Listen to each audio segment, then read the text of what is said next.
देखिए, आपने समुद्र मंथन की बात की। सतयुग में हुए उस समुद्र मंथन के विषय में हम सभी जानते हैं कि कैसे क्षीर सागर में देवताओं और दैत्यों ने मिलकर समुद्र में मंथन किया और उस समुद्र मंथन में सबसे पहले विष निकला। उसके उपरांत 14 और रत्न, जिसमें कामधेनु गाय भी, मां लक्ष्मी भी, और अंत में धन्वंतरी अमृत कलश लेकर निकले।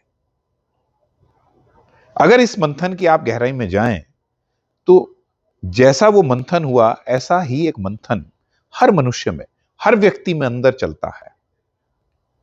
ऐसे मंथन से हम सभी निकलते हैं।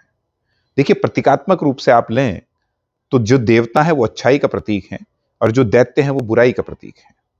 हमारे जीवन में हमें जब भी कोई महत्वपूर्ण निर्णय लेने होते हैं या कोई भी ऐसी महत्वपूर्ण घटना हमारे जीवन में घटित होने वाली होती है, तो हमारे हर मनुष्य के अंदर अच्छे विचार भी मौजूद हैं और बुरे विचार भी मौजूद हैं।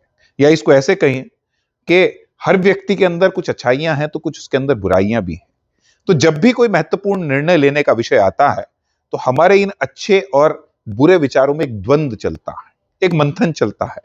हमारी अच्छाइयों और बुराइयों में एक द्वंद्व चलता है और उस मंथन से, उस द्वंद्व से ही महत्वपूर्ण निर्णय भी निकलते हैं।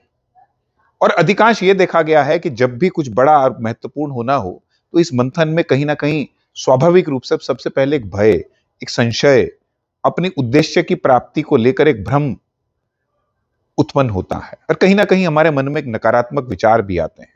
जैसा कि उस समुद्र मंथन में भी सबसे पहले विष निकला और भगवान शिव ने उसे अपने कंठ में धारण किया। बस यही ईश्वर की कृपा भी काम आती है।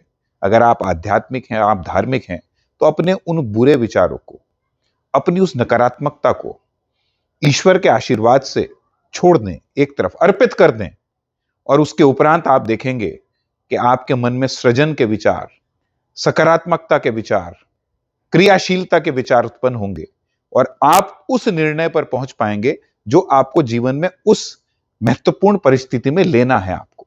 और आपको यह भी विचार करना है कि सभी रत्नों के उपरांत सबसे आखिर में अमृत कलश लेकर धन्वंतरी आए थे।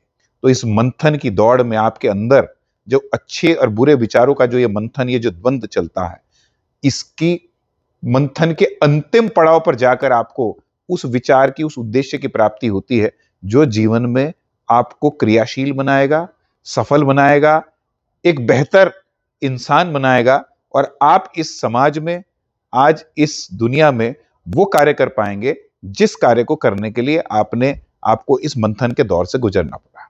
और आपको यह भी ध्यान रखना है कि कभी भी आपको अपने इन बुरे विचारों को अपने अच्छे विचारों पर हावी नहीं होने देना है। जैसे कि कभी भी दैत्य जो हैं वो देवों पर हावी नहीं हो पाए और जैसे उनके साथ भगवान विष्णु देवताओं की विजय के लिए मौजूद थे, ऐसे ही सदैव ईश्वर का, मां गंगा का, भगवान शिव का, भगवान विष्णु का और हमारे सभी इष्ट देवी देवताओं का आशीर्वाद आप सभी के साथ मौजूद है और आप भी निश्चित जीवन में सफलता को प्राप्त करेंगे।